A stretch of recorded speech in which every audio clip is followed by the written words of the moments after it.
Alright, welcome back, ladies and gentlemen. Back to another episode of Introducing Friends to Warhammer 40K. I am George, aka the Wulfboi, and once again, and awesomely again, I am joined by my friends James, aka Griever. Hey! And Chelsea, aka Starrgal. Hello. Hey guys, so, it's been a while. A little bit. That's my fault. I will take full blame for this. Listen, if we were going to be assigning fault as a term, then there's plenty to go around all around. I mean, life finds a way, as they say. It needs to stop. Yeah, it honestly does. So, with that said, we are going to be... I would like to say I take no blame in this. It's you two that are all screwed up, so, just saying. I mean, you're not wrong. Listen here, Dark Angel. I'm going to tell you something right now. Take that winged bike of yours and ride it off the cliff, please. Or just go to your Primark's bar. You can have a couple drinks there and wait. Alright, well, jokes aside.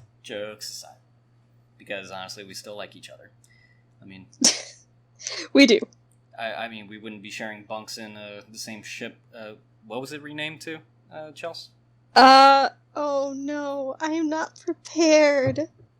Yeah, that's okay. I need to find we'll it. send a menial to look on the outside of the ship and see what we've painted in white paint haphazardly. Anyway, so we're going to be taking a dive into Helsreach, and yeah. So, Helsreach. Been a while. I'm excited.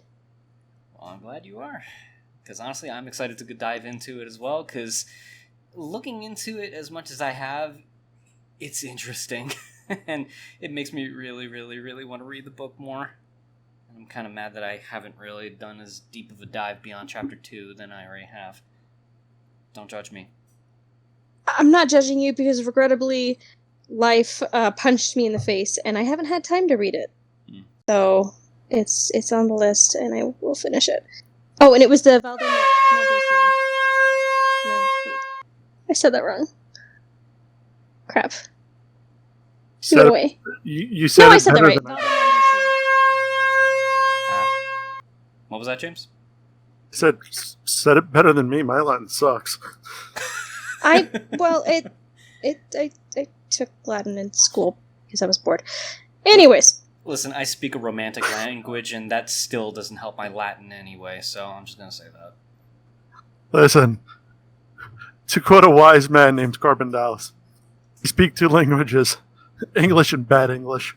I was going to say, Wulfboi, at least you have an excuse for not remembering English words, because I'm a native English speaker, and I forget a lot. Anyone who knows two languages has an excuse for not knowing a word, because they've got more information in their heads. Wait. Is that 1,000 Sun actually admitting that there's more information in a Space Wolf's head than in their own? Not necessarily in my head. In your head. This is canon. But this is canon. You are not adjusting. You're not allowed to edit this voice cast anyway. honestly, I was thinking about, I have my friends who speak Spanish and English, and they'll forget words, and I'm just sitting here I forget, and I just speak English, so you're already better than I do. Or anybody who, just in general, anyone who knows multiple languages, because it's difficult. Yeah. Learning English in particular is stupid, because English mugged and robbed other languages in a back alley and then rooted through their pockets for loose grammar. And the English language is formed. Or it was really, really awesome and just completely pillaged all the good stuff into one super language of awesomeness. No. Well, in either case. So let me go through, and I'm going to take this moment to acknowledge this month's patrons. And starting off from the Chorus of Howls for this month's patrons, we have Lex Biernat, Mechanicus Boy MJZ, Adrian, Miguel Batican, and Ben.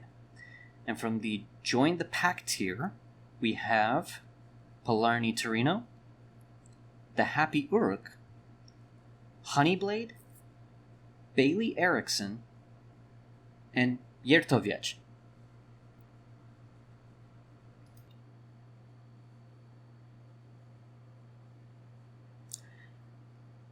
And with that, I think we're pretty much on the cusp of getting back into Helsreach Part 4.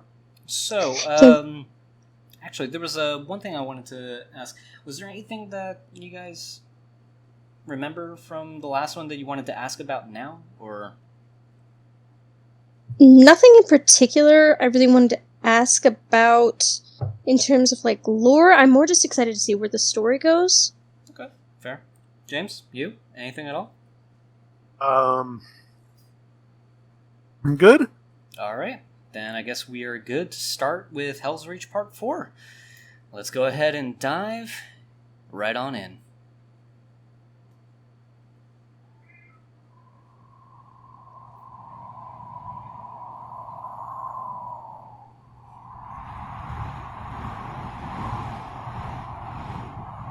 There's this weird comfort of actually seeing that phrase repeated in every video. In the grim darkness? Mm-hmm. I don't know, I just like consistency. That's fair. Why hey limping?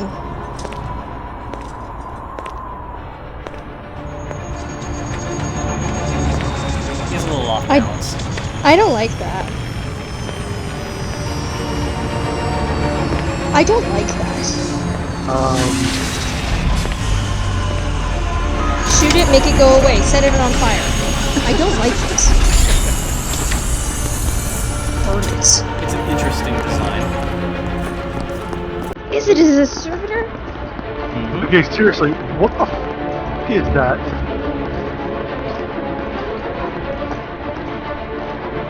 The servitors are creepy. I don't like them. Burn them all.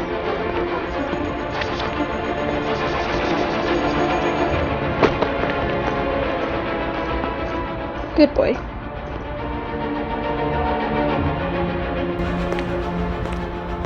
Just kind of half expecting that thing to faceplant. I mean, that would have made me feel better. That's horrible. We knew this. You're still friends with him. And also, that thing's not human anymore. I am Grimaldus, Reclusiarch of the Helsreach Crusade. I am Colonel Saren of the 101st Steel Legion and overall commander of the Imperial Guard forces defending the Hive.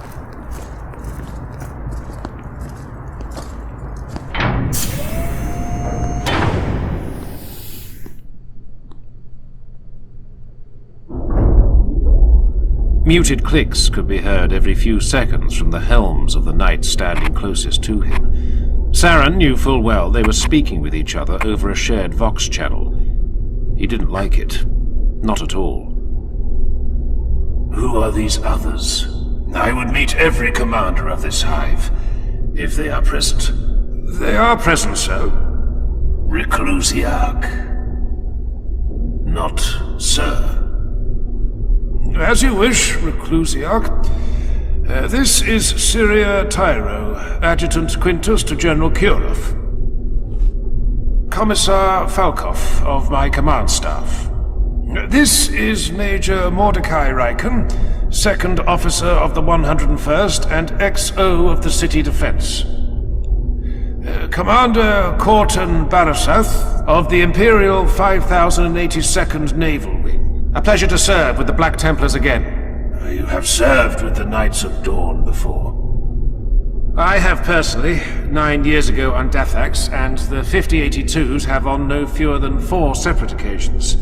16 of our fighters are marked with the Heraldic Cross, with permission given by Marshal Tarrason of the Dathax Crusade.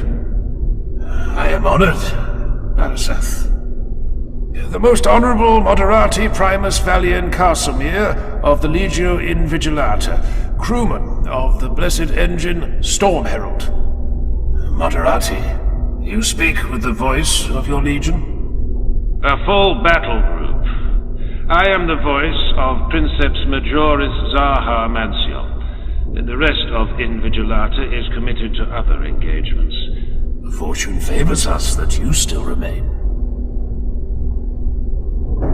We have much to discuss. Indeed we do. This way, if you please.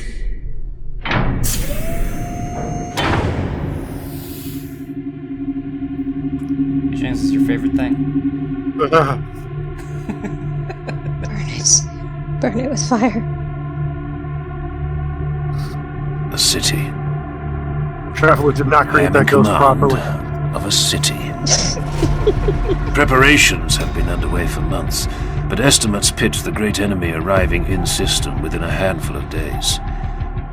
The hours pass in a blur of statistical outlays, charts, hololithic projections, and graphs. The food supplies for the entire city. Ration projections, sustainable food ration planning. Unsustainable food ration planning, with appended lists of estimated sacrificial casualties. Estimates of disease once the city is shelled, Sacrificial and civilian casualties. casualties are too heavy to be dealt with efficiently. They're gonna be eating each Types other? of disease, symptoms, severity, risk of contagion, compatibility with the Orc genus. Imperial Guard numbers. Throne what numbers? Regiments, their officers, their live fire training accuracy records, their citations, their shames, their moments of greatest glory and ignominy in a host of distant worlds. The Guard figures alone take 2 days to file through. And this, they say, is merely the overview. Coastal defenses, walls and turrets and anti-air towers, and trade requirements and union complaints and petitions arguing over docking rights and warehouses appropriated as barracks for soldiers and complaints from merchants and dock officers and... Oh. And I endure this for 9 days. 9 days. Oh, it's hell. We've reached the hell in Helsreach. What is that? Paperwork. Yeah, pretty much. Throne of the God Emperor. I think they're there.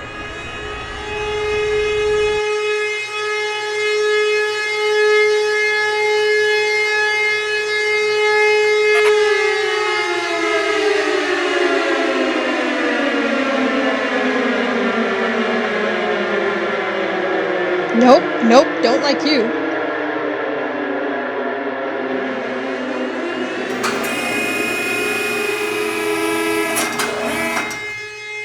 Oh. Don't do it. People Oh, don't do it. of Helsreach, It's just a do camera. not be alarmed. The enemy I was fleet gonna go, like, into has his eye or translated something. in system. The might of Battlefleet Armageddon and the greatest Astartes fleet in Imperial history stands between our world and the foe's forces. Maintain your daily rites of faith. Trust in the God Emperor of mankind. That is all. You. Hail the Black Templar flagship Eternal Crusader immediately. My lord, I am coordinated. Do You don't it! say no to an Astartes. Now! Especially him. Yes, my lord. A moment, please. The Eternal Crusader is making ready to engage the enemy fleet. I can send a The message, Angry but Boys. their two-way communications are in lockdown without the proper command codes. Do you have the codes, my lord?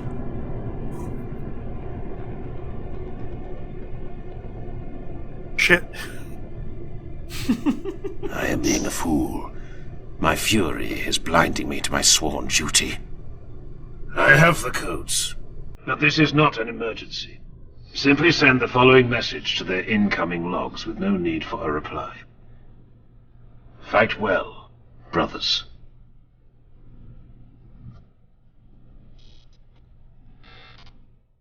Sent, lord. My thanks. Forgive me a moment's cola. We have a war to plan. Until their dying nights, the warriors of the Helsreach Crusade bore their lamentations and rage with all the dignity that could be expected of them. But it was no easy feat. No easy feat to be consigned to a city of several million frightened souls, while above the stained clouds, hundreds upon hundreds of their battle brothers were carving their glory from the steel and flesh of an ancient and hated foe. The Black Templars across the city looked skyward, as if their helms' red eye lenses could pierce the wretched clouds and see the holy war above. Give the order to Imperial forces throughout Helsreach. Martial law is in immediate effect. Seal the city.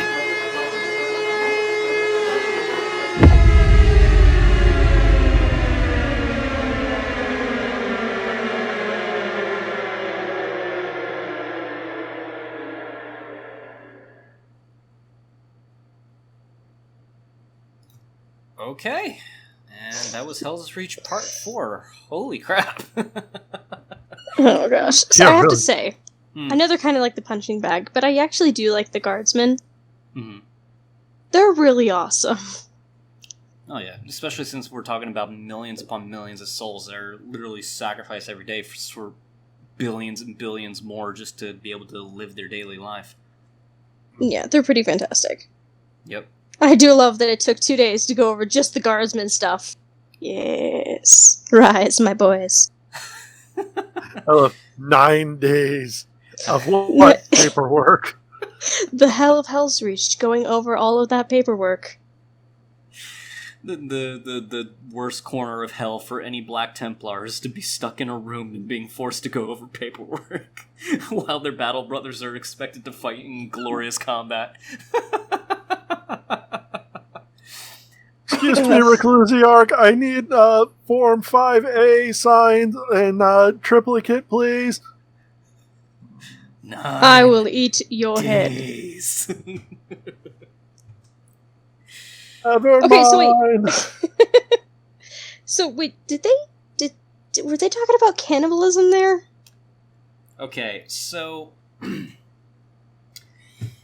with regards to unsustainable planning and sacrificial numbers, let's just say that if push comes to shove, maybe. I don't really know, per se, for Helsreach specifically, if that really was a contingent, or if it was in reference to the fact that they were willing to let X amount of people die in order to maintain food storage if need be. Okay. So I know, like, with the Astartes, they're biologically programmed to be able to eat anything. That includes people and orcs and all manner of gross stuff you should not actually put into your body. True. That is pretty much a staple of what an Astartes can do. But That's how you get space diabetes. rest in R.I.P. peace. Wilford Brimley. A moment for Wilford. But going back to the question in this case, yeah, that is a staple for Astartes in particular, but then you also have to remember that there's a crap ton of human defenders that are there too. Because with the Black Templars and a few other Astartes that are assigned to the city, there are only hundreds of Astartes to account for the defense. The rest is made up of the Imperial Guard, or any civilian that can brandish any type of self-made weapon if, you know, the fight gets to that level. Actually, if I remember correctly, in the Second War of Armageddon on Hive City, Hades, I think, there was even reports where basically civilians were putting on dead man jackets and literally running into hordes of orcs and self-destructing as a method of pushing the orc horde back during the Second War. Why do people still live on this planet? Well, the biggest reason is because Armageddon and the system of Armageddon is pretty much an industrial capital, essentially. So a lot of raw materials get sent there the planet pretty much just churns out as many guns, textiles, anything that can be manufactured. The the system of Armageddon will pretty much get that done. So that's why it's still regarded as a very important site to the Imperium, because with the way that the logistics of different planets being assigned different tasks, like agri-worlds do food, hive cities will do a lot of the manufacturing, Manufactorum planets, which is under normal circumstances exclusively controlled by the Mechanicus, they would pretty much use that to harvest raw materials for export or convert things to manufacture certain things to ship out constantly. And that's all that planet is useful for. So the way that the Imperium is built, I mean, some planets are irreplaceable in terms of their logistical size, in this case. And Armageddon is one of those really, really big planets that are too big to fail. It's named after the end of the war. We're just going to skip over that, apparently. 2, there's several wars for this planet. And if nothing is being actually, harvested from that planet, can't they just move all this, factorums to somewhere else? No. Okay, I would like to take a stab at that. Okay, 1, there's a place called Hell, Michigan. Oh, I'm just throwing that out there now. There's a 2, what? There's a city called Hell, Michigan. Michigan, why? There's actually a funny story behind that, but we'll save that for another day. But 2, it's actually more of, even if nothing is being harvested or being actually produced from there, if the ore and minerals are still viable, you're still going to try and hold that position, even if you're not using it, just so your enemies don't get it. Or even if they're not really doing anything with it, I can understand why they're trying to hold Helsreach, for the simple fact that so no one else can. That about right? Well, yeah, that's pretty much the basis Yeah, of I'm that. learning. And we also have to look into a very important thing where basically hive worlds, like, Armageddon in this case, along with Helsreach, the strategic importance of it also comes down to just the sheer number of people who live on the planet, and people is a resource unto itself because they're the ones who actually manufacture all that stuff. So when that resource is gone, you cannot get that back. Well, you can. It just takes a couple decades.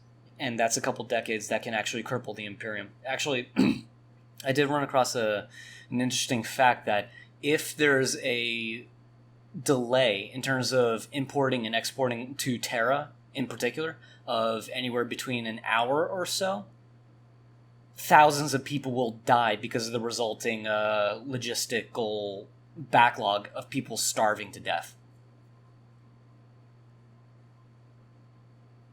And that's just... I don't like this. Yeah, that's just in reference to the size and scope of the Imperium. So... Sorry, I don't know why I'm so phlegmy all of a sudden. Do you have a cold? Don't... No.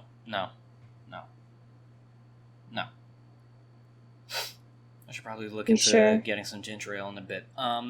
So, between the sheer size of the human resource factor and the resources of just holding onto it, it's extremely important.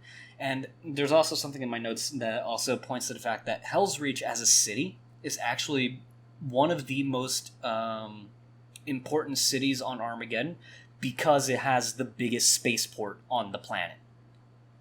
So that alone is enough to warrant it to be defended as well. As hard as it is. Yeah. Even not Helbrecht, Gormaldus was even saying that he was rifling through paperwork of complaints from labor unions and the docking unions as well, complaining about warehouses being turned and converted into barracks for the guard, and where are they going to relocate their resources and wares and such like that. That hell that Grimaldus was going through, that's the everyday hell that operating a city will actually entail for an imperial city. Ew.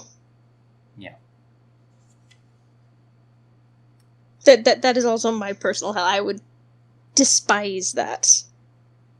I thought you liked looking at words on a piece of paper.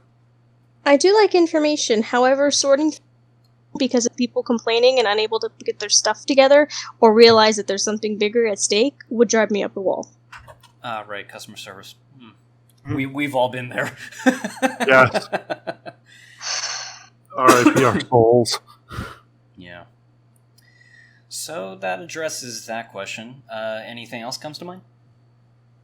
I did want to add something, just because it was mentioned with the bit of the voiceover work, where they were mentioning in regards to like the Black Templar staring up at the sky with their glowing red eyes. Mm-hmm. Just as kind of just from a visual point of No easy perspective, like I get the art style of it and all, the black and white, and everything is absolutely phenomenal, and definitely kudos to the animator and brilliant work. Just when he said that, it kind of just made me kind of think of something. Okay. And just kind of a throwback to the movie Schindler's List, where, for those who are not aware, it was a movie about a German man during World War II who tried to save as many Jews as possible from the Holocaust. It was done in 1994 and starred, I think it was Ralph Fiennes. Ralph Fiennes or Liam Neeson? Why am I getting those two confused? Anyway, regardless. It was all done in black and white except for one thing, and that was a little girl in a red coat. Okay. Red coat was the only color that you saw in the entire movie, and it was very symbolic because it was Schindler saw her on the street and then saw the coat and belongings of Holocaust victims, and he realized, oh crap, and that's kind of like what put him on the path to try and save as many people as he could. Mm-hmm. But just to kind of set the Astartes apart, it would have been nice to actually just see, and this could have been done throughout the whole thing, because it also would kind of convey their importance, just to see the red eyes on all of those armors, like the entire length. I think that would have just been a nice little visual touch, but that's all I wanted to really add to it. Okay, I understand. It's a long ramble just to say I think he should have put the red in for the eyes, but I wanted to try and make it seem a little bit more deep. It's all good. I mean, you're also trying to convey your view in this case and what you would critique. And to be honest, I think it's pretty valid to say. I mean, no matter what, the art style is great, just like you pointed out, and direction of just going without color to sort of emphasize just the dreariness and the circumstance being so heavy. Yeah, I think the red eyes would have probably been interesting to see on them, strictly for the fact that it would have made them stand out, for one, but it would also sort of highlight them a little bit more in this case. That way, if there's any type of action sequences, they would just stand out so much more compared to all the guard and the orc hordes that we've seen in previous episodes. Because I would say that was the one thing that kind of made me sort of scratch my head a little bit and made me want to rewatch a part of episode 3, was because of the bunching up of all of the orcs and the details being lost by the artistic filter and everything like that. Yeah, so yeah. I just want to say, at the same time, with the details being lost because they're bunched up, not seeing the details gives, I think, a greater impression that there's a lot of them. If you can't pinpoint little details about something, then usually there's more of that thing. Yeah. So, does that make sense? No, fair. That's fair. It's actually a trick that's often used in comics and background work and such like that, so yeah, makes sense. Okay. Was there anything else that comes to mind? Nope. I'm excited to see the boys fight. It's inevitably going to happen, otherwise there's no story here. And it's just a sad Astartes, one of Doran's angry boys, getting angrier because he spent the entire war sitting on a planet with a bunch of whiny politician babies. Well, not politicians, Paperwork. but a lot of vocal normies. Okay. Whiny babies. Okay, well, since we're up to that point where it's probably good if I just do a quick deep dive for some background details, I'm going to go ahead and do that then. So, about the Shambling Man in the beginning. Yes. I don't like it. That is exactly what you called, and that is basically a servitor. Burn it. Yep. Set it on fire, put it in an incinerator, smash it to bits, and throw it into the sun. I don't like it. Well, I normally would not agree with Chelsea, but yeah, that thing is just messed up. I mean, No. we've seen the servitor being used in previous installments. And I didn't like that either. True, but this is the technological state of the Imperium as a whole, unfortunately. And I don't like it. There's a lot about the Imperium I don't like. We know this. There's a reason I side with Chaos. And yours is any better? If anything, they're worse. We don't have the great lie the Imperium does. And there's a couple of different She's things. not really denying it. Well, still. You also have to remember that when it comes down to a lot of servitors, it does come down to the fact that most of them are criminals in one way or another. So, at the very least, it's not... I was about to say not an innocent person thrown into this, but then I kind of had to walk that back a little bit, because... I was going to say, don't they have volunteers from faithful and loyal people? Where it's a great honor to be turned into a servitor? No, I'm doing finger quotes, by the way. That's in regards to the Skull servitors. Once they're at their end of life, they can serve longer by doing that for the Skull servitors. Regular servitors, no. That's usually resolved as a punishment, and more often than not, prisoners. Congratulations, everybody! We made necromancy legal! And how do you do it? We took prisoners, and we ripped out their insides, and put in machines, and then we're gonna run them around.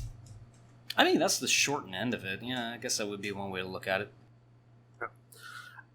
So Chelsea, the way you just said in regards to the whole, oh good, you just legalized necromancy, I know we're certain drow character that would probably be extremely excited about that, so I don't know why you're Not in the so same upset. way, actually.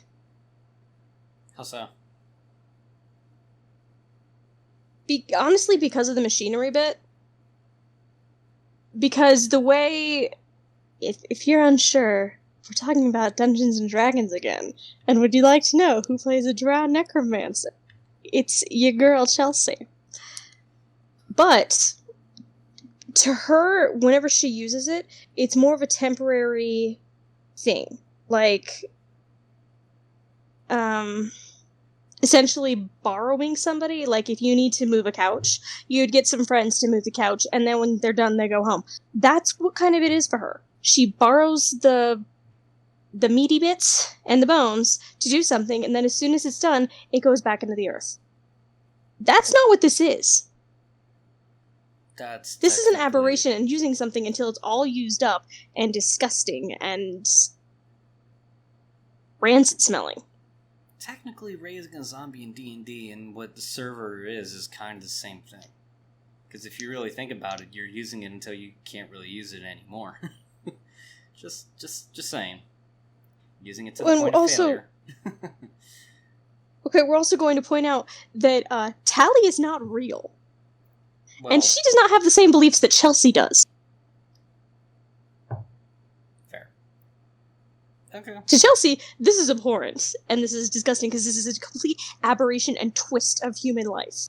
And it's wrong. Okay. Separate the character from the player. Gotcha. Okay, well, that does cover the servitor, and more than likely he's a prisoner that is basically forced to serve until his body completely fails, which Ugh. would take a very, very, very long time for that to happen. Okay, can we just talk about how badly that would smell? And it's Like, I okay, know for a it's a little grim, dark aftershave place. on it, it's fine for a few minutes. They probably make a whole bunch of brute on Armageddon. Everyone's gotta smell It like they're would ready to smell die. so very bad. You can't get rid of the smell of death. It's so strong and pungent. It's true. The Mythbusters tried it, did not work. Fair. I don't know what episode you're referring to, but I'm really curious. I just have Dead pig in a car. Oh my gosh! Oh no! No. Oh no! Okay, so you know the episode I'm talking about, right? No, but I need to watch this. Okay. Premise of this was, the myth is, guy died in an old Corvette. It was kind of forgotten about. And they tried to sell said Corvette. But they were able to, just do a quick detailing on it, and they were like, okay, yeah, it's fine, it's good to go. What Mythbusters did was, of course, just kick it up a notch, and they took 2 pigs, put it in a Corvette, sealed said Corvette, put it into a shipping container for a couple of weeks. Oh no! And opened it up, scooped what was left out, and tried to sell. Oh no! Needless to say, they could not do it as is. Even after professional crime scene cleanup tried, I think, to clean it, they could not sell it and wound up actually having to part it out. The smell of death is strong. See, I was just thinking about finding mice in my garage, like during the winter when they go in because it's warm and then they die. That's... Oh gosh, that's so much worse. Yeah. It is a quite interesting episode, so I would encourage you to definitely go see it if you are slightly morbidly interested in it. Oh no, I'm definitely gonna go watch that. That sounds way interesting. And there's the and necromancer, horrific. ladies and gentlemen. Hey. I'm kidding. Life and death are very interesting, okay? Tally would still hate this, by the way, just so you know, just so we're aware. Okay, fair. Because she also hates the Manta Arms, and they're this. Mm-hmm. Yeah. Okay, let's not delve too deeply into D&D Okay. and get caught up in that. Yeah. Yeah, the topic. My Maybe that'll apologies. be a topic for another day. Okay, so moving on. The only other thing that realistically would be worth pointing out would be the part where it was mentioned that clicks could be heard between the Astartes in this case, and Colonel Saren, the leader of the guard, would actually know that they're talking to each other. I mean, it's obvious, it's rude as hell to pretty much talk about somebody, behind their back in this case. But this also brings up a very interesting fact about the Astartes armor, and the fact that Astartes armor is sealed completely. It's designed to work in space. Even if they're on Earth, there's absolutely nothing that can actually penetrate the armor to harm the occupant of it.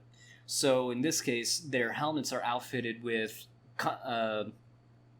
Vox devices, or communications devices, that is set to channels specific for Astartes. And then whenever they need to say something to someone else, all they have to do is just think it. The armor will automatically tune it from their personal channels to a speaker system on the outside of their helmet, and that will project their voice to the people outside of their armor.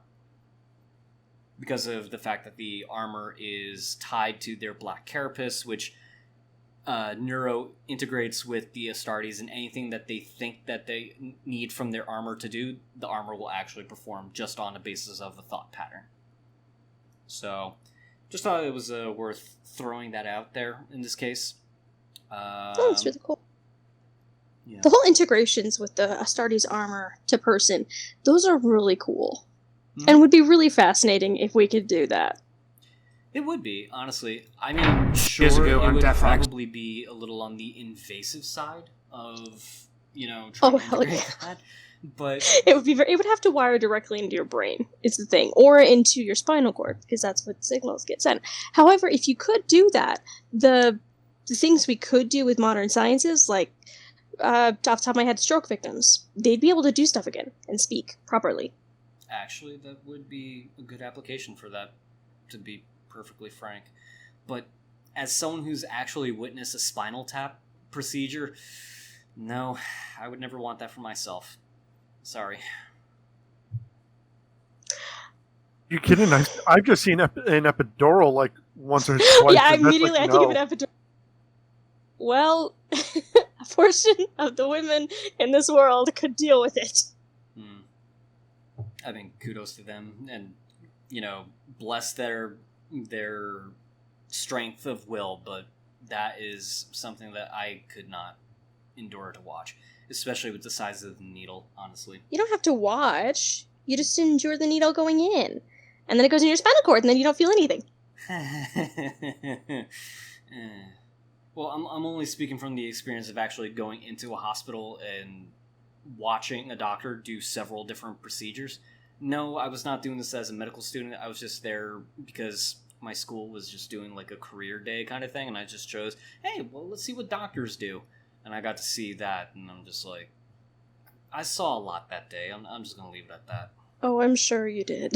Yeah. So... moving on to this guardman, hold on.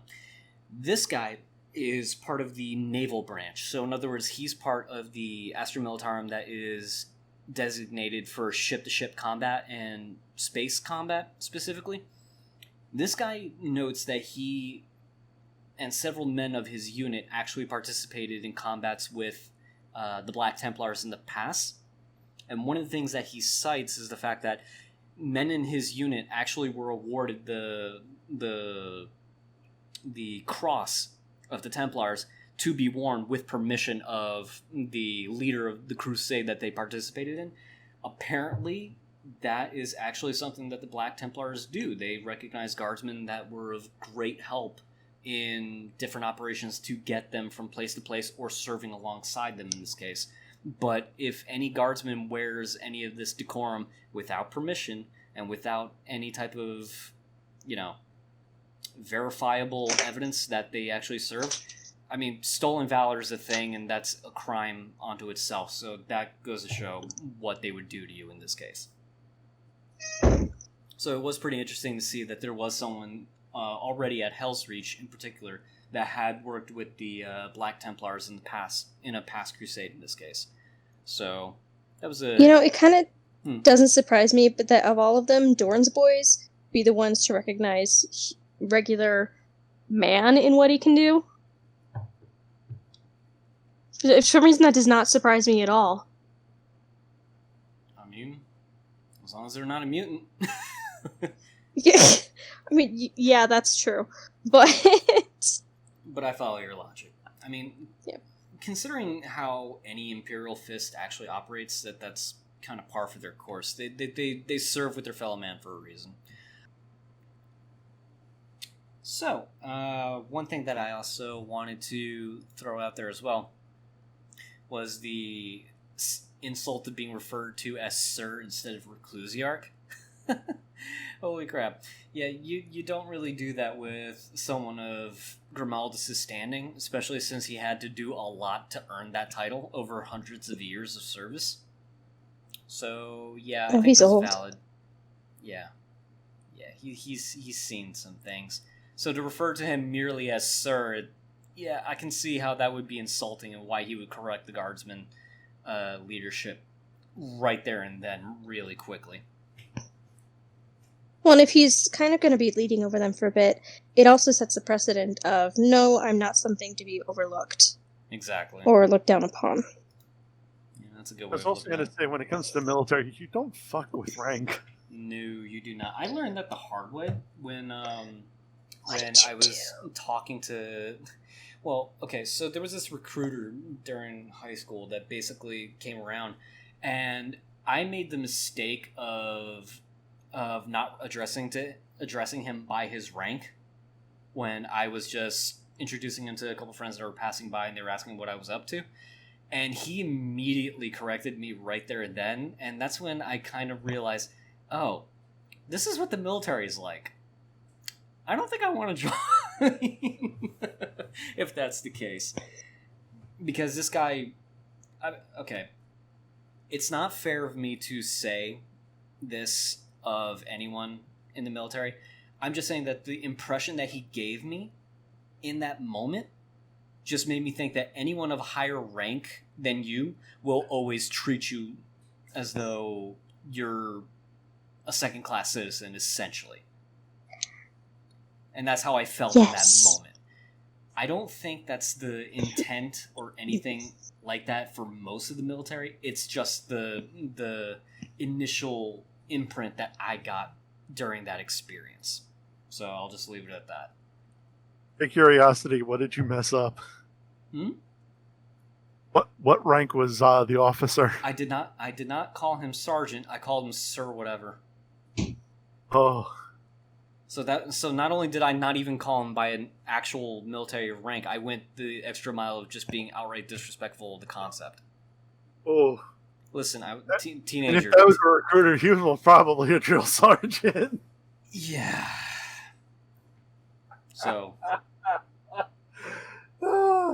Okay. Be respectful, kids. Yeah, please be respectful of rank. Just be respectful of people in general. Could we just, yeah. Well, let's throw the asterisk of especially the military. Well, it's like one of the rules in life is don't disrespect somebody who can mess with your food. Don't disrespect somebody who can make your life hell. Or beat you up.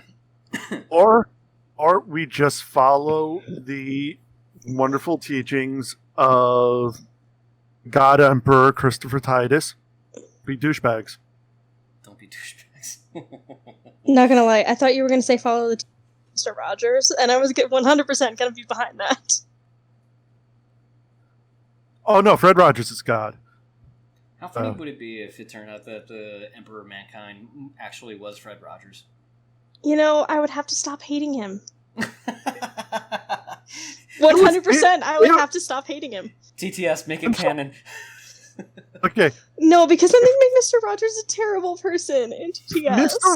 If Mr. Rogers was the God Emperor of mankind, he would be crying right now. Seeing the Imperium. Into horrors that are being not even just perpetuated in his name, just the horrors in general of what the fuck is going on in this entire story. I mean, you're not wrong. George, I know you saw this episode of Fact Fiend. That man is such a beautiful, beautiful soul. He is not just in heaven, he's in ultra heaven. Yeah, right? That's true. Yeah, that's true. Too nice to even be interviewed. He doesn't answer questions. He's the one asking the questions to the interviewer. He's so sweet. Bless that soul. Oh, okay, so getting back onto... Back on track. Yeah. Seems to be the comment section is going to have a field day with this video. Yeah. Hi, guys. Hey, we like it when y'all interact, and then you form friendships, because friendships are fun. And we missed you. And we missed you, and I'm sorry that life hit me with a 2x4. Remember Waffalo, okay? What? We are friends. Friends love each other. Where do you come up with these? I was Achievement Hunter, so don't at me, all right? Okay. Let's be honest, they're not working with a full set either. Fair. Well, Fair play. Speaking of not working with a full set, let's talk about this Mechanicus guy that's here. Oh, is that what he was? So I thought he was just some weird-looking soldier. He's a Mechanicus? He is part of the... Do you remember Imperial Knights? Those giant mechs? No. The giant walking cathedral battlement things that walk around? Yes. Oh, yeah. Oh. This he's guy, one of the caretakers? Yeah, this guy, he's one of the operators. Oh, that's cool. Yeah, so he is basically someone in the Mechanicus circles that operates probably one of the most destructive and powerful weapons that the Imperium has at its disposal. And basically, I say that he's of the Mechanicus because you can tell by the skull that has the augmentation right here on this. It's hard to see a little bit, but you can actually see where my mouse is moving. And then the gear around it. It's because basically Mechanicus own the Imperial Knights in this case. Oh, okay. So this guy is part of the, I think, Legio Invigilata, and he's representative of one of the Knight knight frames that are basically deployed on the planet, and he's there to act as a liaison between the Imperial Knight and the leadership of the Hive cities. So that's why he's there in particular. And I'm going to tell you right now, just by the fact that his presence is there, screams he's going to be important down the line. So I'm just going to throw that out there. That's fair. Yep. So we've also already covered everything that we needed to see about the bureaucratic nightmare that Grimaldus had to go through 9 days. The only other thing worth mentioning was this part right here, where Grimaldus went up to the soldier, in this case, to send a message up to the ship. I couldn't really, because I didn't crack the novel, I don't know if there's more detail to this or not, but the only thing that I could gather from this is the fact that when he stated, "I'm letting my rage blind me," I'm guessing this is along the lines of him trying to reach out to Helbricht, asking if Helbricht wants him and his unit to go up to orbit to fight. Like he's looking for an excuse to leave the Hive City, in this case, to go to the fight and fight the enemy that he's getting pissed off that they're even getting close to the planet. But that's the impression... Oh, sorry. Hmm? No, I was just going to say that's the impression I got from it, watching it. Mm-hmm. Is that, yeah, he wants to fight. Dorne's angry boys. They want to fight because honestly, that's all the Astartes do. Yep. They're pretty much there for that one and only reason. But the fact that he ended up saying, "Send the message with no need to a reply, fight well," I mean, that's probably the most level-headed thing that he could have said and done in this moment. And I gotta be honest with you, if I was an Imperial Guardsman in that room, I would have been terrified seeing an Astartes slam the wall, trying to reach out and send a message to somebody, because I probably would have been thinking like, "Oh god, we're all gonna die. He's freaking out, and if he's freaking out, we're dead." I think having him slam the wall that close, I just would have immediately, "Oh, excuse me, I must go home. My trousers are now brown." Because it is a big guy. And if he gets angry and just randomly hits, he hits you just accidental backswing, you're down. You're dead. Yeah, I'm just imagining being sent feet away. So, yeah, that's pretty much all that can be touched on in terms of this episode here. And with regards to Fireteam Grimaldus, basically they're not the only Black Templars in Helsreach. They're just one unit of many others. And if I remember correctly, I don't really have the number written down, but supposedly there are about 200 Astartes assigned to the city, in this case, from the Black Templars in particular. But we also it's better than 5, but it's still a thing. Yeah, well, 6 in this case, if you count Grimaldus, who isn't True. going with them. But you also have to remember, technically, when the Black Templars are talking about their numbers, that number usually only reflects how many active knights that they have. That doesn't talk about the quote-unquote squires that they have, which is basically an Astartes... I forgot about the squires. Yeah, which is basically an Astartes in armor who's learning underneath one of, the senior members of this case. They don't count towards the official number because they're not bled in this case. So really, I think there are closer to about 400 Black Templars in Helsreach. I'm sure someone's going to be in the comments to correct that. Please do. I insist. But that's just to get the point across that the Black Templars, they do have a larger presence than what's being represented on screen at this point. So yeah, lock down the city. Martial law is in effect. And we're about to see what happens in part 5. You guys ready? Yes. Think so. Alright, then let's do.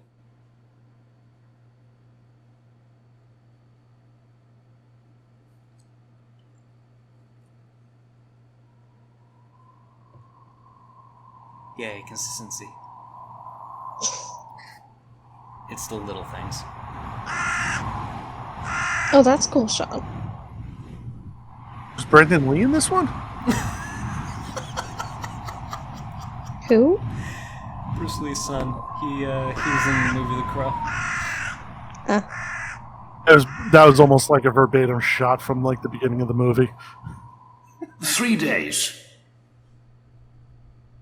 In 3 days, they will decide if they are to come to our aid or deploy along the Hemlock River with the rest of their legion. There's a chance they will not even walk in our defense. So it seems.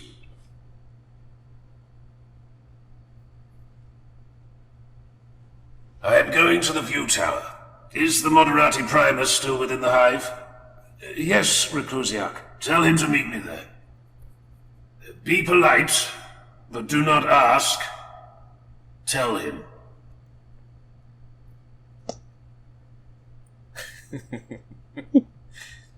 I like that. Be polite, but don't ask. How can you just nonchalantly take a sip of coffee while a skull is flying around you? No. Birdie bird.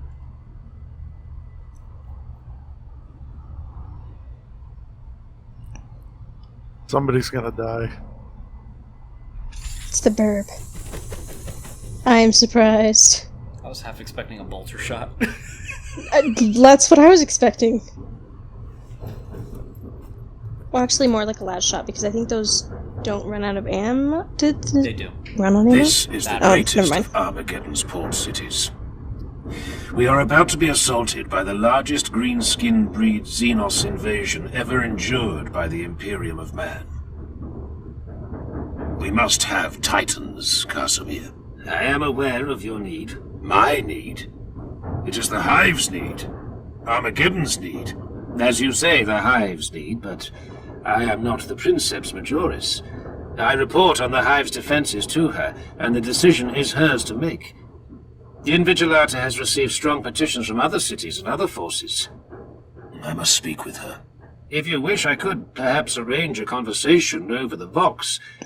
But I am here, a man of not inconsiderable station myself, to show that Invigilata is earnest in its dealings with you. I appreciate that.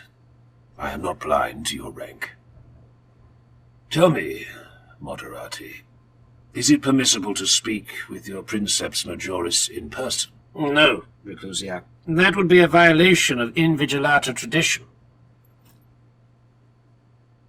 Your objection is noted, and duly ignored. What? Artarian, ready the Land Raider.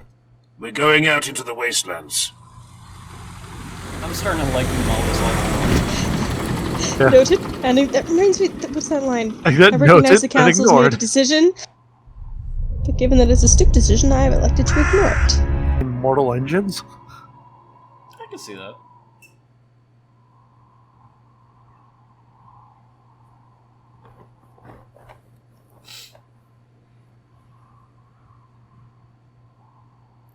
I am Grimaldus, Reclusiarch of the Black Temple. Your identity is known to us. The next time I am interrupted, I will kill one of you. We are not to be threatened. Neither are you to be addressed. You are nothing. Slaves. Those Skitari. Barely above servitors. Yes. Now move aside. I have gosh. business with your mistress. We are not to be ordered into submission. We are to remain as duty demands. I will speak with the Princeps Majoris of Invigilata, even if I have to shout up to the cathedral itself. Reclusiarch, must we bear this foolish indignity?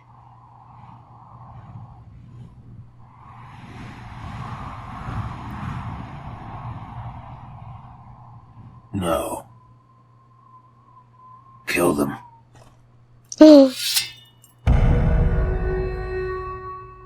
I wish to speak with the intruders.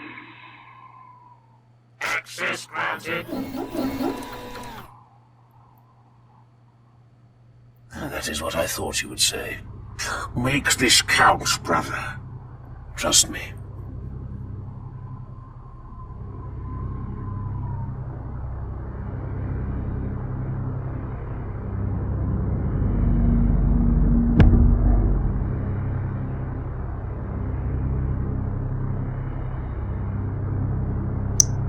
I do not like that.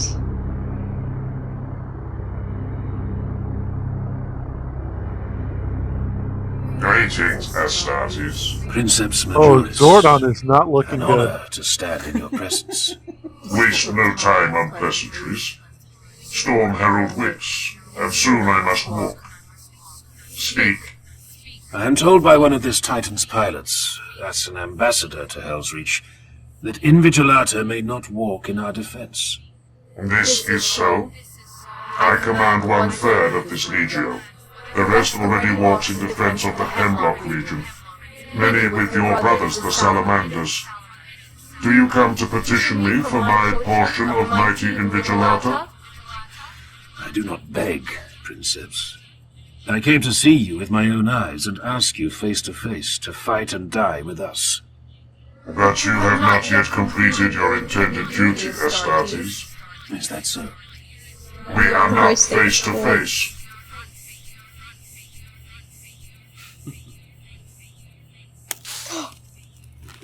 Oh.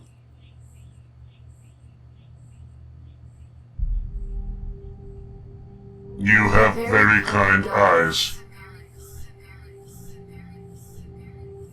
What is your name? Grimaldus of the Black Templars. Now we are face to face, Grimaldus of the Black Templars. You have been bold enough to come here and honor me with your face. I am Hail, Chaplain. I was born in a hive like this, you know. It is fitting then that you'll be dying here, Zaha. Is this still Do her? you say so, Sir Knight? Have you seen me today? It is impossible not to see you, Princeps. It's impossible to kill me as well. Remember that, Grimaldus.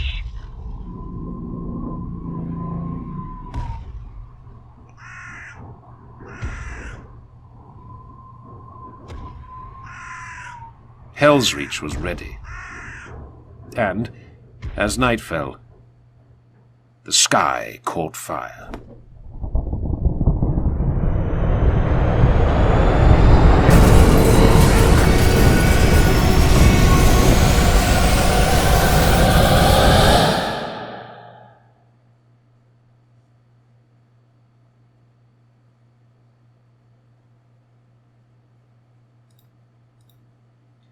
Alright, and that was part 5 of Helsreach. Of all the things I expected to see today, I did not expect to see an Astartes having a moment with a Mechanicus. Because that is what that was. They had a moment. And it was a good moment, and I can't wait to read that. Oh, man. To be perfectly fair, it was one of those moments where it's like, oh, that's a thing, and I'm just like, Mechanicus, right, this is what they do. This is exactly what they do. Oh, did you not know they do the thing with the tubes and the wires? No, but it's not that. I just mean in the sense, like, in terms of how the Titan itself operates, it makes absolute sense after the fact. 'Cause when you think about how the machines work in Warhammer 40K, something as large as, well, a Titan, if it's not being run on artificial intelligence in any capacity, what exactly is running it? And in this case, it's literally a human person hooked up to it directly, not in the capacity of a servitor, but as a person who can, quote-unquote, converse with the machine spirits to operate the whole thing.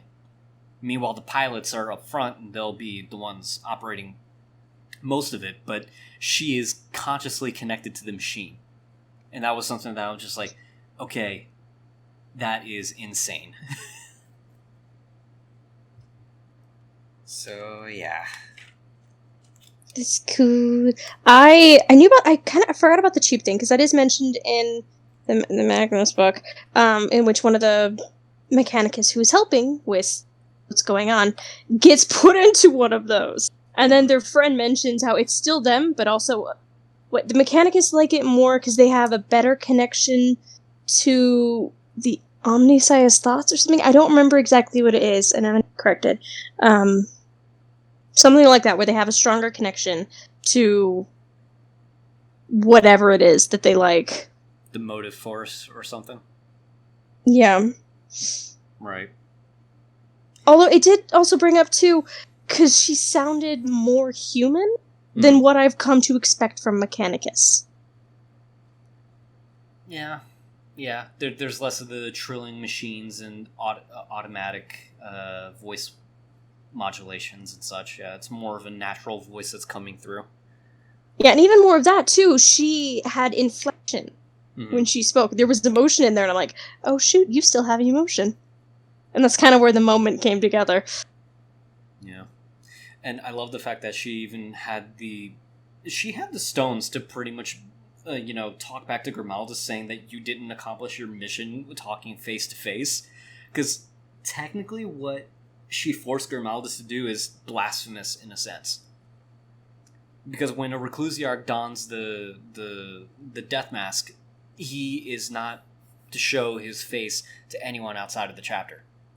Really? Really. So that is basically a moment where it's like, okay, the two of them are breaking with traditional norms just to have a moment. And that's why Grimaldus had like that cheeky grin, because he's like, we both broke rules, but we're getting everything done. I like her. It's probably the only time I'll say I like Mechanicus, actually. Alright. So, what about you, James? Any thoughts? Questions? I think I'm starting to kind of follow along with it, so I don't have anything major at the moment. Okay. Other than just clarification, the Titan is just controlled by the chick in the Zordon tube, right? Yes. No. Well, a good portion of it is. Yeah. Okay. Because when she referred to "Have you seen me?", she's referring to the Titan, where that is her conscious at this point. Yeah. So the other pilots, from what I understand, would pilot parts of it, kind of like if I like to use the Zordon and go with Power Rangers. They each have the little ones make the big droid. Oh, it's a Megazord. Kind of. So the other pilots would pilot part of that, but the main consciousness is still her. And she's the one that's operating a lot of the systems that work in the background.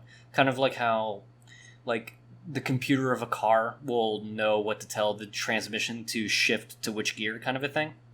Right. She's in direct control of that. Meanwhile, the actual driving is being done by the pilots themselves. They just don't have to mitigate so many different systems just to keep a giant hulking monster of a machine to operate. And honestly, what wouldn't surprise me is, because they're Mechanicus, if they can kind of hook their brains in, like a Matrix kind of thing, and all kind of control it through some, like, mass consciousness. Actually, that is a thing, depending on which Mechanicus that we're talking about. Because in an example in Wulfboi, that's one thing that they actually had to do in order to operate drones that will go and do resource mining missions on planets that they physically cannot leave the Manufactorum without dying to do. Where they will literally just link themselves directly to different machines and do that.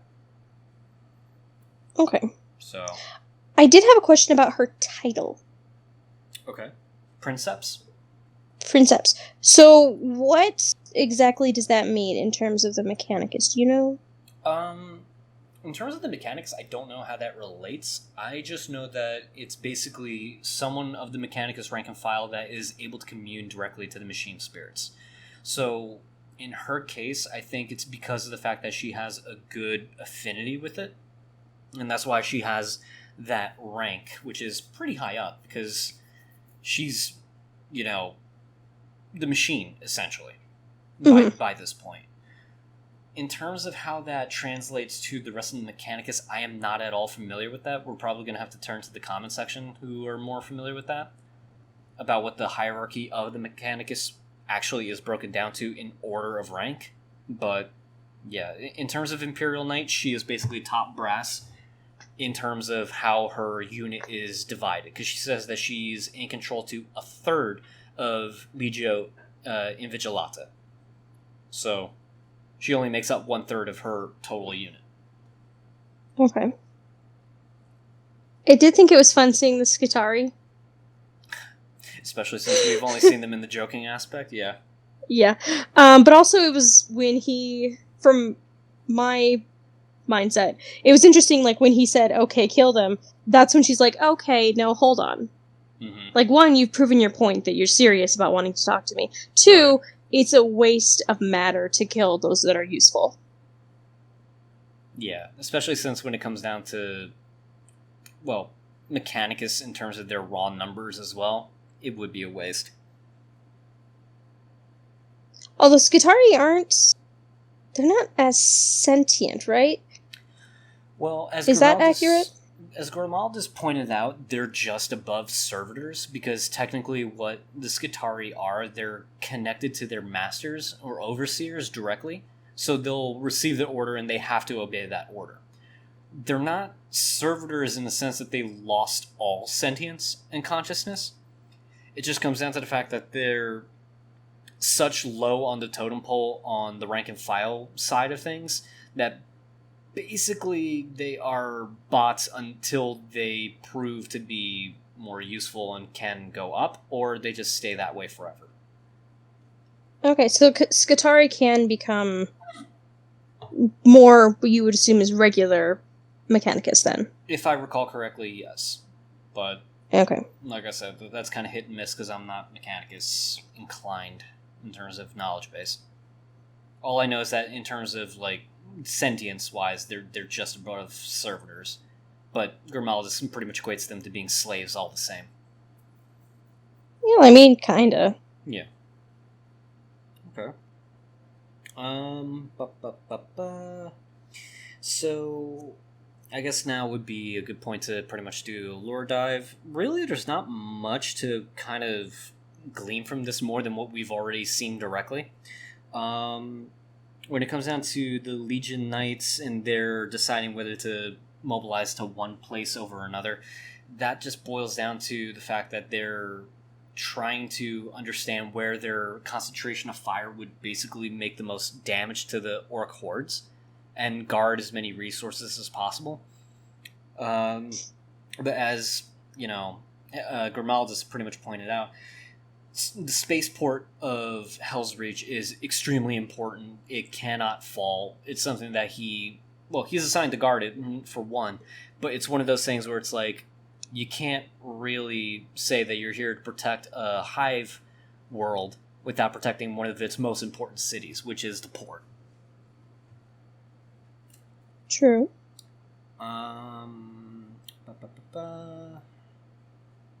Yeah, and honor me with your face. I've already touched onto that. Oh, and the very last frame that we saw where basically we see that ship crashing down from orbit, just to give you a sense of the danger of they're in right now, that's an Astartes cruiser. Oh, okay. I did wonder whose side that was, because don't the orcs also kind of like recycle pretty much everything? They do, but they go for their grotesque looking ships, which is just junk. This that's crashing down is basically an Astartes cruiser that, you know, is basically crashed to the ground, and more than likely, the only way to really do that to an Astartes cruiser is because basically someone screwed their job up, or they got taken over by orcs that invaded the ship. So, yeah, we're probably going to find out the answer to one or the other in the next part. Alright. Alright. So, I guess if you guys are ready. Yes.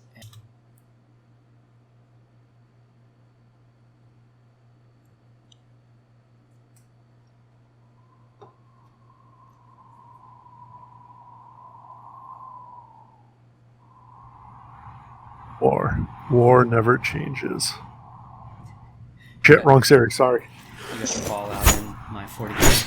I was gonna say, actually it does. We just find new inventive ways of killing each other.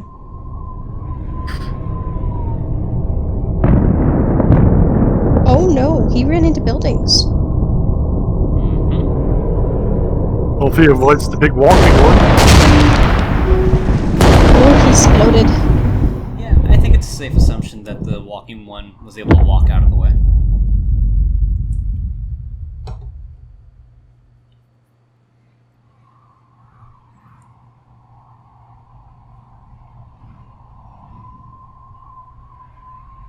The ship registers as the Purest Intent, an Astartes vessel, strike cruiser class, belonging to the Shadow Wolves.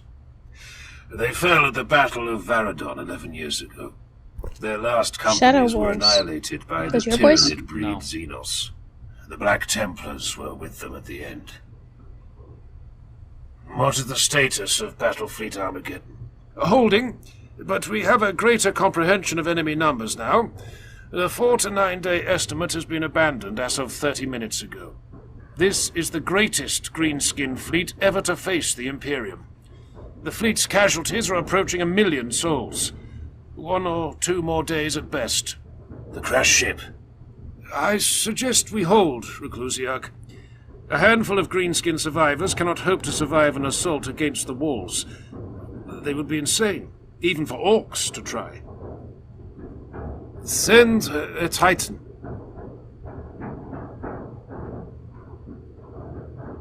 I am not making a jest. Send a Titan to obliterate the wreckage. Inspire the men. Give them an overwhelming victory before the true battle is even joined. The Commissar is correct. Helsreach needs an overwhelming victory. It is time my knights took to the field. Interesting. This is bad comedy. Fall back, damn it!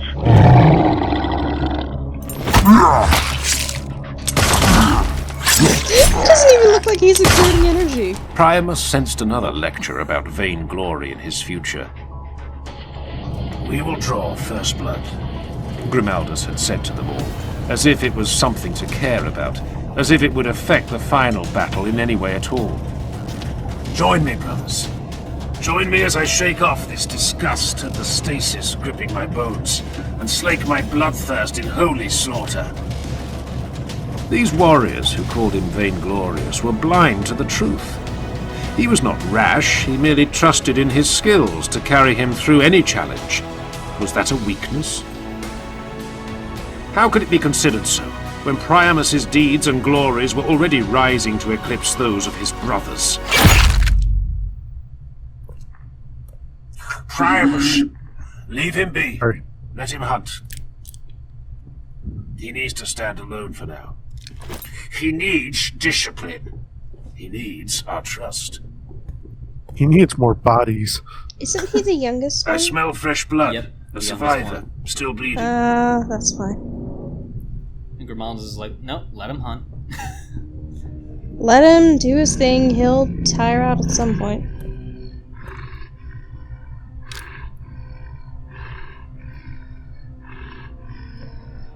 No. What did you say? I said no.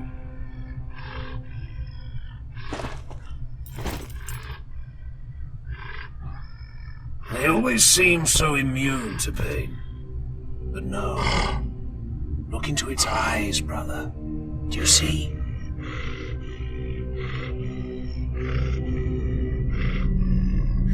No, brother. If there is a lesson in this, I am blind to it. Let me end it.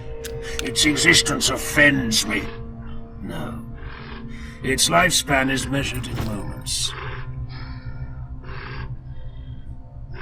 Let it die in this pain. Oh, shoot.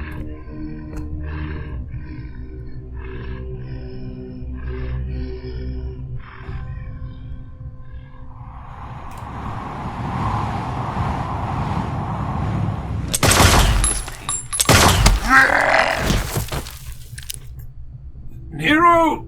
Do you see something? Yes, something. So enlighten me. What the? It's Priamus. Isn't it always? I've lost his life signs. That cannot Oh, be. no. Here, among this rabble, I do not make mistakes. Reclusiarch? Speak. I've lost Primus's life signs, sir. Brothers, maintain search and destroy orders. What? We need to be silent. I will find Primus.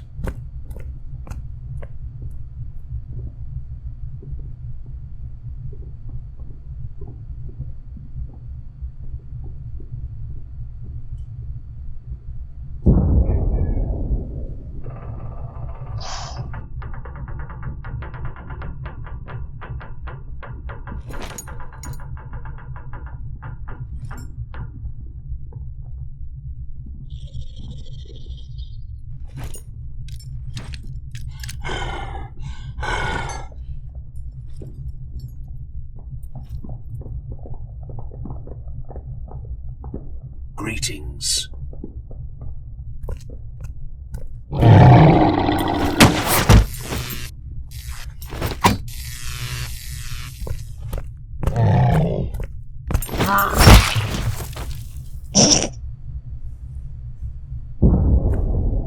Nero. Reclusiarch. I have found Primus. Aft, deck 4, tertiary spine corridor. On my way. Assessment? Some kind of force-discharging weapon. His armor is powered down, but he's still breathing. 3 minutes, Reclusiarch.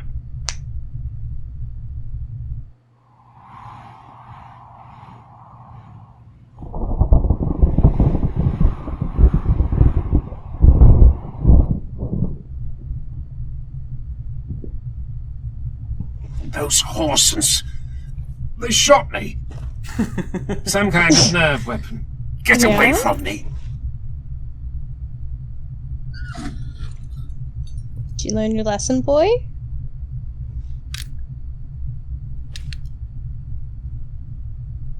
Speak. I would hear your thoughts. I am not blind to your tensions of late. Duty is not always glorious. You have changed since inheriting Mordred's mantle. You are speaking foolishness. No, hear me. We have spoken, Cador, Nero, Bastilan, Primus, and myself. We must all deal with these changes, and we must all face this duty. Your darkness is spreading to the entire crusade. Ooh. Reclusiarch. Colonel Saren. Reclusiarch. Throne of the God Emperor. It's truly beginning. Elaborate. Battle Fleet Armageddon is in full retreat. The Astartes fleet is withdrawing alongside them. It's beginning. Has there been any communication from the Eternal Crusader? Yes. Shall I have the message relayed to you? At once, Colonel. Helsreach, this is the Crusader. We are breaking from the planet. The orbital war is lost. Hell is coming, brother.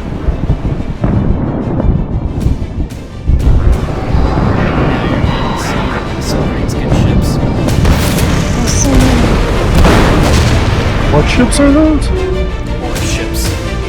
Oh. Shit.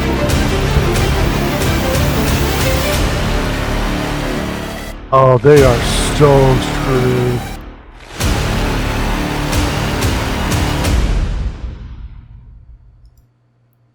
That's putting it lightly. That was part 6. Thoughts? Oh, they're about to have a come to Jesus moment where they know they fucked up. I think they already they're having that moment. Yeah.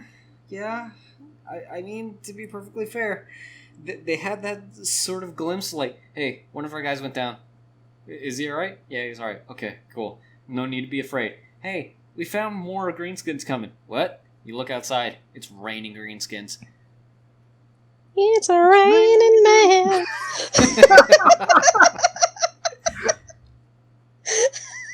Oh, jeez. I can't believe that just happened. It did, and it was enjoyable. Honestly, thank you for that. Okay, so any Fun other... fact. It's raining men and let the bodies hit the floor are the same song, 2 different points of view. That applies so well. Oddly applicable to this. Yeah. Yeah. Alright, so any immediate thoughts and questions? What was the thing that one of Astartes was shot with? Okay, so from what I could gather, I'm not entirely sure what orc weapon it was, but it was a weapon that was used by the mech boy, because that's what the orc that messes with technology and such like that are usually called. They're called mech boys, and they usually maintain vehicles.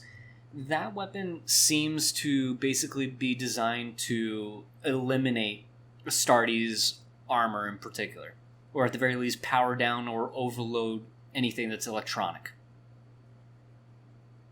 Okay. Yeah. It kind of, just the looking at it and like seeing the electrical pulse, so to speak, it reminded me of like a vibroblade from Star Wars. Okay. Where it's just got that almost buzz of electricity on it. Mm-hmm. Okay. Yeah, I can see the comparison. But yeah, that one orc basically just had one very uniquely designed weapon on him that was tailor-made to deal with the situation in that sense. It's just that, well, it just didn't work on Grimaldus. He just caught it and just like, are you serious? And the orc's last thoughts were, oh no. Or, no, that's the freeze frame. That's when he knew he had messed up. Yeah. Alright. And then you got the hothead who's just kind of like, they shot me! Yeah, they do that. It's a war. Are you gonna run off on your own again? Welcome to war, swordsman. Guns are a thing. Stop running off on your own, dummy. That's what your team is for. Yeah, you would think. Okay. What about you, James? Any other questions? No, I think I'm fairly good. Pretty self-explanatory episode. Yeah, it was fairly straightforward. Mm-hmm. Okay. And Chelsea, same thing? Yep. Okay. Well, now the angry boys will be a little bit happy and also terrified because you get your moment of honor fighting the glorious war. Mm-hmm. Congratulations. You got what you always wanted, and it's a few days early. It's like Christmas came early, only instead of Christmas, it's Krampus, and he's going to eat your soul. Thank you, fell safe. We are happy to help. Okay, so to do the deep dive portion of this, the suggestion from the leadership to Grimaldus in this case, while Grimaldus does have a large way of overall influence in terms of what's going on in Hive City Helsreach, it's, very, very remiss of anyone to actually discount the value of having a guardsman's insight, especially since he's the one that's going to be commanding them all, and having a commissar, although arguably in this case, being able to weigh in on decisions. Now, the guardsmen suggesting that they should just hold back and just save their men and manpower just to only respond to anyone who directly comes to the city, by far still one of the wisest decisions you can make in this case. However, the commissar, being able to weigh in with, send a Titan to just completely destroy the whole ship and destroy everything that's there, I mean, it'll inspire the people so that way high morale equals more killing ability before they themselves die. I can kind of see that argument in this case. Now, Grimaldus, instead of just using the Titan in this case, I think that was probably the wiser decision, because as we saw towards the end of the episode with all the ships crashing to the ground, the Titan would have been in direct harm's way in that scenario. Though, it does make me question how many Astartes ended up going to that ship to clear it out, left the city in this case. And that's the point of contention that I have with that stratagem in this case, but that's neither here nor there. Now, I know you asked this question earlier about Shadow Wolves. Shadow Wolves, I could not find anything with regards to them. they are not a successor chapter to the Space Wolves, because the Space Wolves technically only had 2 successor chapters: the Wolf Brothers and the Pirates, and the pirate faction that turned into like the Blood Wolves or something. And those were the only 2 that were ever attempted to become successor chapters to the Space Wolves. The Wolf Brothers basically died out because their gene seed defect was extremely high. So basically the only ones that could actually deal with the Space Wolf gene seed were Fenrisians in this case. Okay. So, yeah, the Shadow Wolves, they're just a successor chapter from somewhere else. I have no idea where they came from. All I know is that in Grimaldus' take, he said that the chapter itself was nearly wiped out, and that ship was probably the last of them that got killed in this operation. Okay, so it could just be the author coming up with some chapter to be the cannon fodder for the sake of the story. Yes, that would be a way of looking at it, yeah. I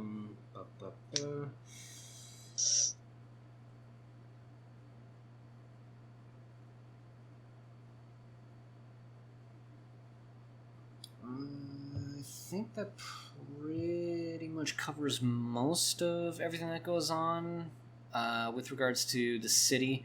Grimaldus was really just wanting to sate his bloodlust at this point, because he's just like, no, I'd rather just get this out while I can, because I got like a lot of pent up frustration. And then having like a 5-year-old. Yeah. I'm so bored. Yeah. And not only that, he also needs to lead his men, and as, you know, Grimaldus' right hand basically pointed out, your darkness is spreading throughout the crusade. In other words, get your shit together. Stop letting your emotions, you know, get the best of you. Focus on the task at hand. Duty is not always glorious or glamorous. I feel like I have had this conversation with Pete recently. Yeah, that would be a way of kind of framing it, yeah. For context, Pete is my 7-year-old son. That's why I'm just like, what conversation did you have where duty is glam? Were you telling me to do his homework? No, it's just for the fact that he's really had no outlet for his energy since March. Oh, it is now the beginning of August, and with things the way they are, he really doesn't get a chance to go outside and see his friends. He either is home at my mother-in-law's or at my parents' house. He's constantly talking about Roblox. I now know what my mother's went through 30 years ago, and Mom, I love you, and I am so sorry. And he has no outlet for his energy. He is a 7-year-old boy. Yeah. If we had visuals right now, you would see me with my eye twitch going. Yeah. See, and I'm just seeing one of those gifs of a cat running. I wonder if I could find this. It's a cat on a bed just running in circles, but he's going very fast. And you'd think he would fall off, but he doesn't. He just keeps running in circles. And that's how I see your house right now. Yes. You're going to have to find and send me that gift. That is fairly accurate. You know, that's about right. Oh, jeez. I'm sorry, I'm projecting. No, it's all good. It's all good. I mean, that's well, that's kind of. This is friends. This is introducing friends to 40K, not introducing friends to parenthood. Well, I think that's a fairly accurate. ¿Cómo se dice? Depiction, portrayal. Yeah, depiction of the Astartes, because they're used to being at 100%, 100,000% all the time. So now they're just like, you have to wait. I can't wait. I must attack. I can't wait. But it was also kind of like in response to George's thing of where he was trying to explain you need to get your shit together, because it's basically what that's basically what I've said to him. Not obviously using bad language, but basically just trying to tell me, like, please get yourself together. You're going insane.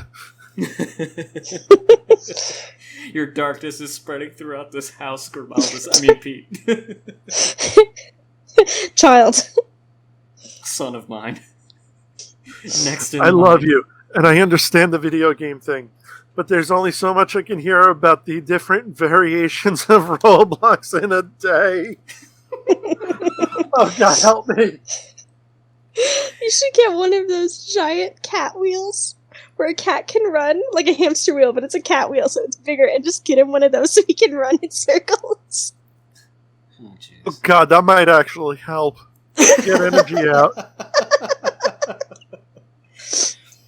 Okay, well, to distract from the pain a little bit, let's move on to this orc's pain that's on screen right now. Okay, so just to give a little bit of context, I am tired, and I have gone too far into the land of silliness. I apologize. You're fine. There is no apology. This is content. This is us literally just being ourselves. People enjoy this. Apparently.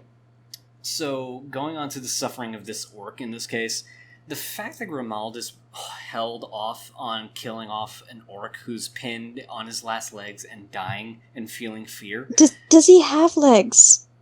It looks Not like he's just anymore. like an upper torso, not even the full torso, more like a bust. He's a bust.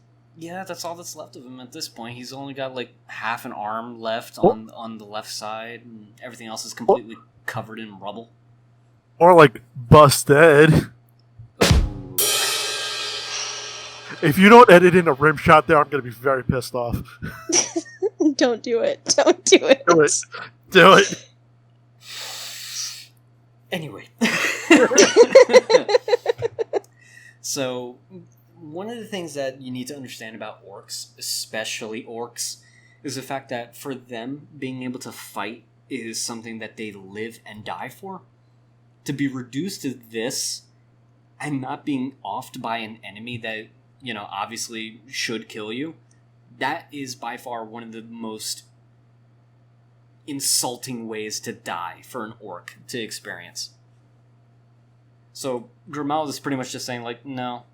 His lifespan is measured in moments. Let's see how many moments he has left to suffer in fear and dying and not being able to do anything about it. And that is not a way for an orc to go. Not that I care for orcs or anything, but I'm just throwing that out there in terms of their methodology and their thinking. But that's another thing that I should point out too. Orcs are weird for one particular reason, because basically they do have a sort of pseudo-shared hive mind. So their experiences and their combat memory and everything like that gets shared to the collective consciousness of all orcs throughout the known galaxy. Oh, I didn't know that. Yeah.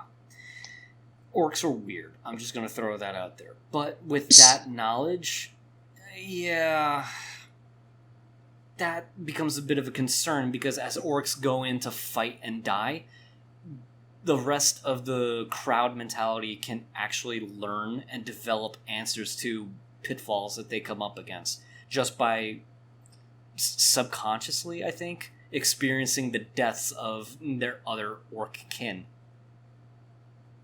Oh, but they still, that's interesting. If they do have a hive mind, they also have individuality, though, because they have, like, their war chiefs. Yeah. And they have different names. Yep.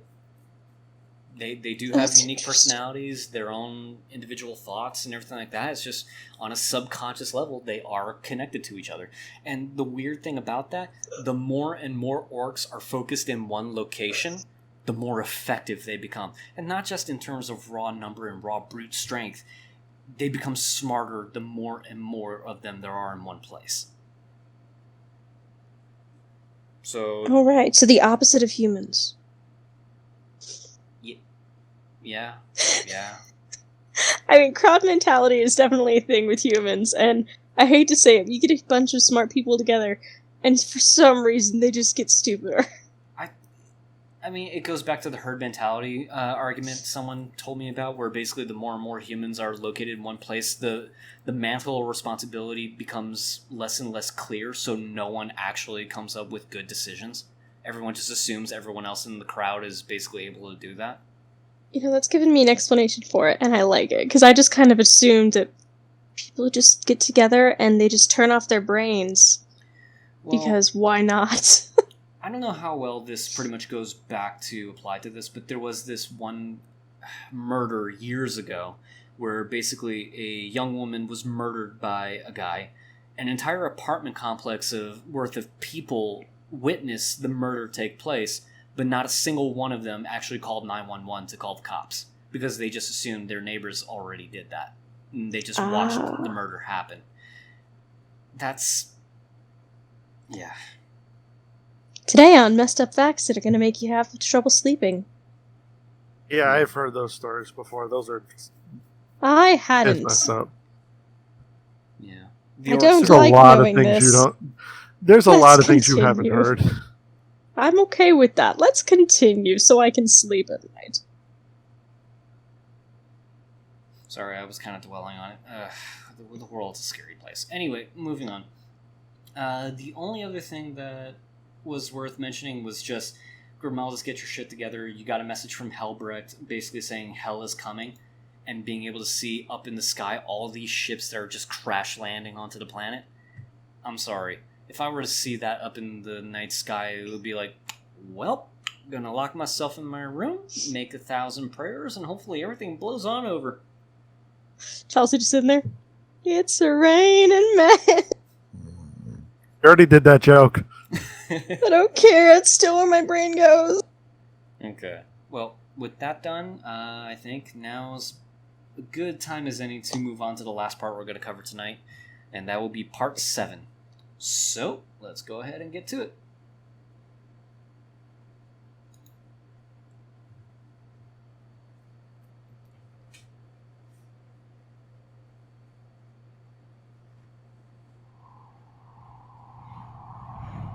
Oh, that's different.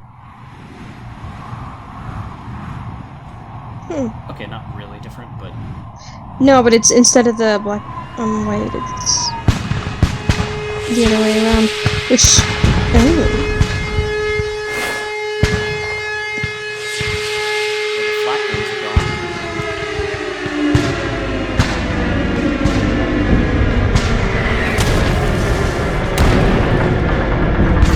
Hello, nasty boy.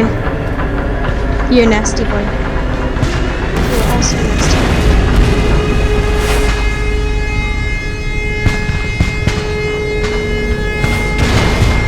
I could make a Janet Jackson joke at that joke, but I'm gonna just let it slide.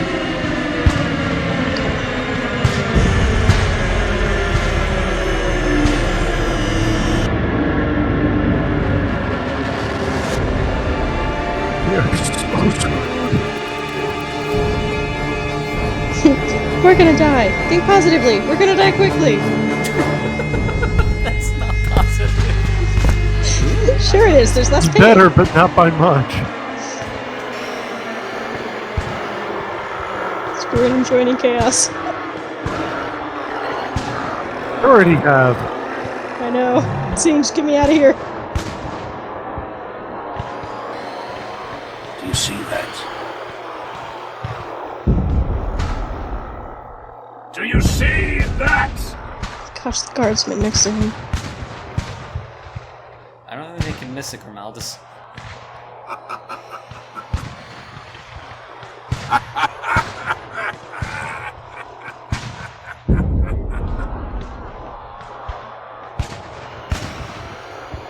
All this Are has you got all as bye-bye. insulted as I What do am? you got, Primus? You all as insulted as I am. This is what they send against us? This is what they send, this rabble. We hold one of the mightiest cities on the face of the planet. The fury of its guns sends all skyborne enemies to the ground in flames. We stand united in our thousands. Our weapons without number, our purity without question, and our hearts beating courage through our blood. And this is how they attack us.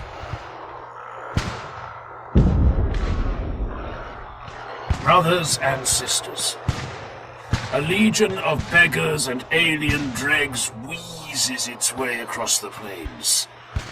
Forgive me, when the moment comes that they whine and weep against our walls. Forgive me that I must order you to waste ammunition upon their worthless bodies. I have heard many souls speak my name in whispers since I came to Helsreach. I ask you now, do you know me? Do you know me? Yes! I am Grimaldus of the Black Templars, a brother to the Steel Legions of this defiant world. Never again in life will your actions carry such consequence. Never again will you serve as you serve now. No duty will matter as much, and no glory will taste as true. We are the defenders of Helsreach. On this day, we carve our legend in the flesh of every alien we slay. Will you stand with me? Yes! Sons and daughters of the Imperium, our blood is the blood of heroes and martyrs. The Xenos dare defile our city. They dare tread the sacred soil of our world. We will throw their bodies from these walls when the final day dawns. This is our city. This is our world. Say it, cry it out, so the bastards in orbit will hear our fury.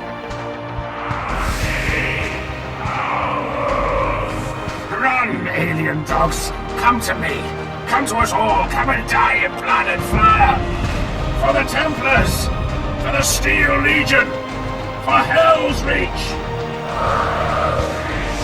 Louder. They cannot hear you, brothers. Hurl yourselves at these walls in human filth. Die in our blades. I am Grimaldus of the Black Templars and will cast your carcasses from these holy walls.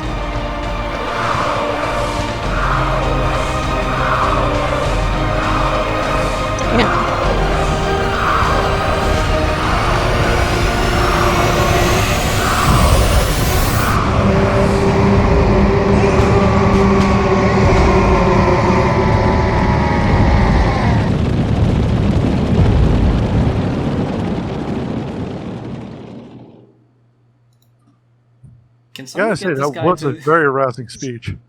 Damn, that was good. What was that, James? That was a very rousing speech for the troops. Yeah, seriously, can someone get this guy to do my eulogy? Holy crap. Wow. Yeah, and to be honest, I would not attribute Grimaldus, from everything I've seen, to be able to do speechcraft like that. So, well, he's living up to that leadership bit. Finally. Do not be insulting the Templar. You will not live to survive it. Well, let's also be fair. Up until this point, he's done maybe 1 or 2 actual missions where we actually got to see him do something. The rest of the time, he's always been just administrative, and he's just hating every second of it. This is finally a moment where he actually gets to shine. This is true. Pass. Mm-hmm. I have a question. Yeah. Because I thought about this at the beginning of the speech, when it's just all the guardsmen and this one Templar. Where's the immortal commissar? Is he on the ground, or was he in space? Oh, you mean Commissar Yarrick? Yes. I forgot his name. I don't think he was stationed at Helsreach. I think he was stationed at Hive City, Hades, I think. Okay. Because if I'm recalling correctly, and I know the comments are going to correct me if this is the case, where the initial meetup was, they were at the Hive City, Hades, because that was an important hub in this case. Helsreach was an important port city, but it wasn't where they had their meeting. That much is what I'm hopefully remembering correctly in this case. So Yarrick is somewhere else on Armageddon. In this case, he's not at Helsreach as far as I remember. Okay. So, yeah. Alright, it'd be interesting to see him go up against the orcs again. Because while he is an old man, he is now effectively immortal. Thank you for teaching me that comment. Yeah, effectively immortal because of the way that the orcs' belief system works. It's just the best thing ever. Oh my gosh, I love it. Yeah. James, do you recall what I was saying about how orcs believe something hard enough it could actually work? Yeah. To go the extra mile, I'm just going to throw this out there. Their guns are made out of junk that shouldn't really work, but it does. Right. If they paint something red, it goes faster. Because red is fast. If they paint their bullets, and if they paint their grenades, and if they paint their missiles yellow, it explodes with much more force than it has any business being able to do. And apparently the color blue is lucky to the orcs. And if they see these things, they trick themselves into believing hard enough that the universe itself will move to effectively work that way. And Commissar Yarrick is feared by the orcs to the point that it's argued that he's arguably immortal. They cannot kill him. They see him on the fight, in the middle of a fight, they run away from him because he's the only human that can actually kill orcs, and he will kill them by droves. So they're afraid of him. They see him and they think, oh no, it's that immortal guy. But because they're afraid of him and they see him as that immortal guy, he actually is. Okay, that is some, 5-year-old logic bullshit. Yes, that's how the orcs operate. Okay. And I'm sorry. So where is that guy now? He's in a different city. Oh, so the commissar is in the commissar is in town? Uh-oh. What? What was that, James? I feel like he tried to make a joke and it didn't work, and I'm really sorry. I didn't hear him, so it didn't pick up in the recording. So, what was that? Never mind, you can just cut that. It was a bad joke. Okay. So the commissar is not in town, and yeah, it's basically Astartes versus orcs. Well, Astartes and regular humies against orcs. And the Mechanicus and the Titan. A lot against orcs. And the Titan lady. Mm-hmm. The Princeps Majoris. Yes. So, yeah, that's pretty much the long and short of Helsreach episodes 4 through 7. Pretty self-explanatory episodes. Not really much to glean more than what we've already gleaned already. Yeah, but still an amazing series. Still holds up even to this day, honestly. Richard Boylan, again, fantastic. He's very good. Yep. So I think that's probably going to be the end of this episode, guys. So thank you guys for coming in to watch our reaction to Helsreach episode 4, 5, 6, and 7. Can't wait to see you guys in the next episode, and hopefully we'll be hearing from you soon. Bye, y'all.